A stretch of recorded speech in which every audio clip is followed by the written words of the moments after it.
નમસ્કાર દર્શક મિત્રો, હું છું રૂપલ લુણીચિયા. સંપૂર્ણ ન્યૂઝમાં આપનું સ્વાગત છે. પાલનપુર તાલુકાના રતનપુર ખાતે માતા પિતાના જીવન પર્વ નિમિત્તે તેઓના સુપુત્રો દ્વારા શ્રીમદ ભાગવત કથાનું આયોજન કરાયું છે, જેમાં ભાવિક ભક્તોને પધારી કથા શ્રવણ ઉપરાંત ભોજન પ્રસાદનો લાભ લેવા અનુરોધ કરાયો છે. દાંતાના પૂર્વ ધારાસભ્ય વસંતભાઈ ભટ્ટોળ અને પરિવારજનો દ્વારા તેઓના પિતા બનાસ ડેરીના પૂર્વ ચેરમેન પરથીભાઈ ભટ્ટોળ અને માતૃશ્રી રાજીબાના જીવન પર્વ નિમિત્તે રતનપુરના આંગણે શ્રીમદ ભાગવત કથાનું આયોજન કરાયું છે, જેમાં સર્વે સમાજના ભાવિક ભક્તોને કથામાં પધારી ભોજન પ્રસાદનો લાભ લેવા અનુરોધ કરાયો છે.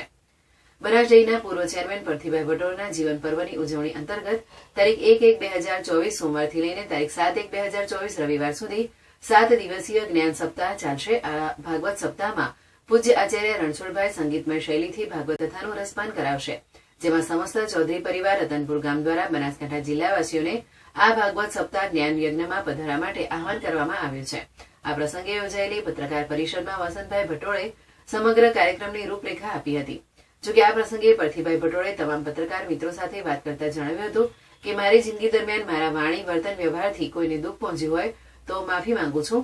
ઘણા સમય સુધી જાહેર જીવનમાં પત્રકાર મિત્રો સાથે પણ મારે કામ કરવાનો સમય આવ્યો છે અને એ સમય દરમિયાન ભૂલથી પણ કંઈ ખરું ખોટું કહેવાઈ ગયું હોય તો અથવા થયું હોય તો આ જીવન પર્વના સમયે જ્યારે બધા સાથે મળ્યા છે ત્યારે માફ કરશો તેવી દિલગીરી વ્યક્ત કરી હતી અને મોટી સંખ્યામાં હાજર રહેલ પત્રકાર મિત્રોનો આભાર વ્યક્ત કર્યો હતો. પત્રકાર પરિષદમાં પરથીભાઈ ભટ્ટોળ, ઓખાભાઈ ભટ્ટોળ, વસંતભાઈ ભટ્ટોળ સહિત કુટુંબી આગેવાનો, રતનપુરના સરપંચ સરદારભાઈ, મોતીભાઈ, જગદીશભાઈ સહિત આગેવાનો હાજર રહ્યા હતા.